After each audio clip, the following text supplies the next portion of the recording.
Bonjour citoyennes et citoyens, je vais vous parler aujourd'hui de l'entreprise de casse de la SNCF et notamment de son entreprise Fret SNCF qui est condamnée à mort par la Commission européenne avec comme exécuteur des basses-œuvres le gouvernement français, hein, le gouvernement collabo français qui va bien sûr s'exécuter et exécuter par la même occasion l'emploi des travailleurs qui sont là-dedans et qui vont être, semble-t-il, dispersés dans toute une série de boîtes, dont une série de boîtes privées.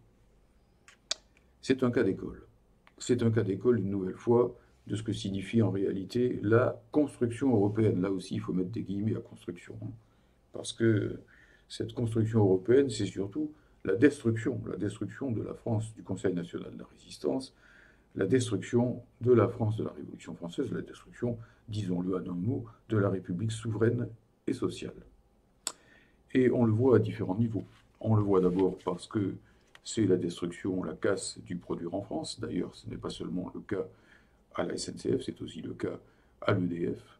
À quand une grande contre-attaque de l'ensemble des travailleurs du service public contre cette construction européenne qui a détruit, en réalité, tous les fleurons industriels de notre pays, notamment, qui a largement mis à mal la magnifique entreprise qui était Électricité de France, telle qu'elle avait été mise en place par notre camarade, le communiste Marcel Paul, en 1946.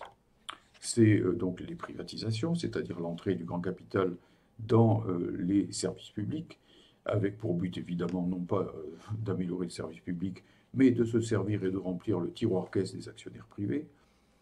C'est la casse évidemment des acquis des travailleurs. On peut toujours leur dire que leurs acquis seront préservés, que leurs emplois seront préservés, mais qui croient encore ces comptes bleus avec des petites étoiles jaunes par-dessus, comme celle du drapeau européen qu'il faut désormais officialiser un petit peu partout.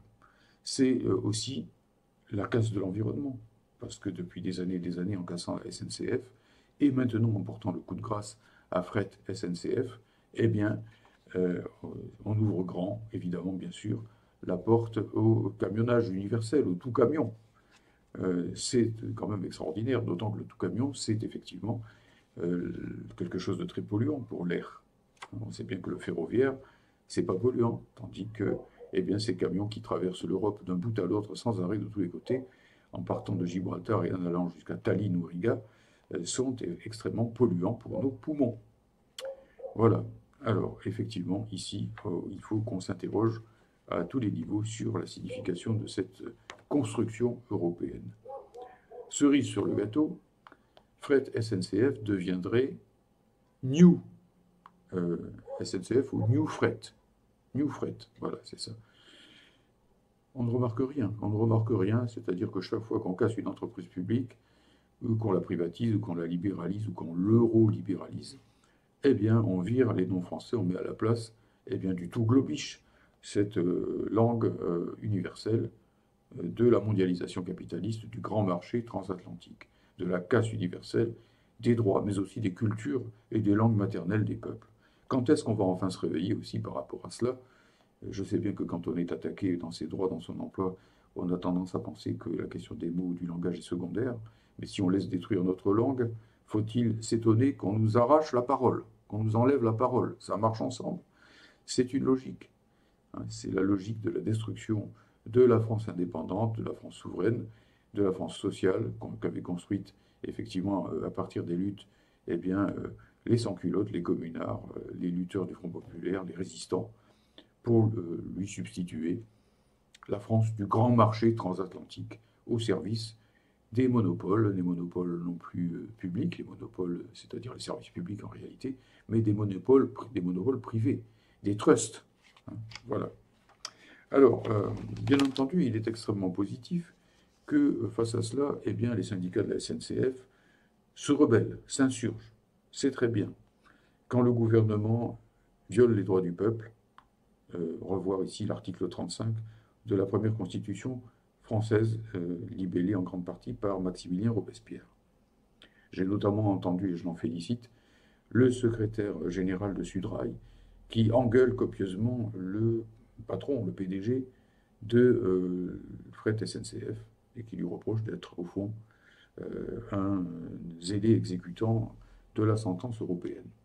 Très bien, mais alors que les syndicats aillent jusqu'au bout désormais, et qu'ils en finissent avec cette attitude qui, depuis 30 ans, consiste à fermer les yeux sur l'Europe, à attaquer toujours le gouvernement français, et il faut l'attaquer car il n'est qu'un vil collabo, et les gouvernements successifs, c'était pareil pour Sarkozy ou pour Hollande, des dictats européens, mais il ne faut pas épargner l'Europe.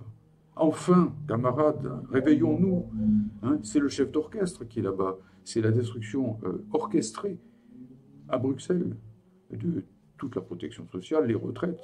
Hein, derrière les retraites, il y a des recommandations européennes. Là, derrière la réforme Borne, les 62 sommations qui ont été faites avant le Covid au gouvernement français de réduire, excusez-moi, les dépenses de santé en France, elles émanaient bel et bien de Bruxelles. Je n'invente pas. Ça se retrouve, ça, sur Internet. Hein. Et donc, il faut fermer les yeux parce que ça serait nationaliste que de critiquer l'Europe. Mais ce n'est pas du tout nationaliste. On regarde nos droits, on regarde notre pays et les acquis positifs progressistes, égalitaires, qui ont été mis en place par le Front populaire. C'est ça qu'on défend. Hein. Ce n'est pas une conception ethnique ou raciste de la nation. Pas du tout, on laisse ça à l'extrême droite. C'est au contraire, si on ne défend pas le produire en France, si on ne défend pas l'indépendance nationale, si on ne défend pas sur nos bases de classe, sur nos bases progressistes et internationalistes, tout cela, qu'on ouvre un boulevard à Marine Le Pen pour accéder à l'Élysée. Comment ne pas le comprendre? D'autant que Marine Le Pen, elle est pour l'Union européenne, elle est pour l'euro, elle est pour l'OTAN. Réveillons-nous. Voilà. Donc, je conclus en disant que cette construction européenne, ce n'est jamais que le CNR à l'envers, et j'appelle effectivement à construire pour la rentrée prochaine une grande manifestation tous ensemble en même temps, non seulement pour l'abrogation de la réforme Borne des retraites, ou de la contre-réforme maastrichtienne des retraites, mais de toutes les contre-réformes. Le fret, l'EDF, la casse de l'éducation nationale, la casse de l'hôpital public, les délocalisations qui sont permises aussi par le grand marché européen.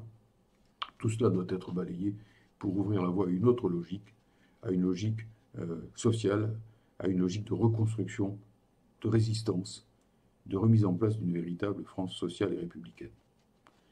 Vive le fret français, vive le fret SNCF, vive la lutte des travailleurs du fret, et non, non, non à la construction européenne. Brisons les chaînes de l'Union européenne. Merci de votre écoute.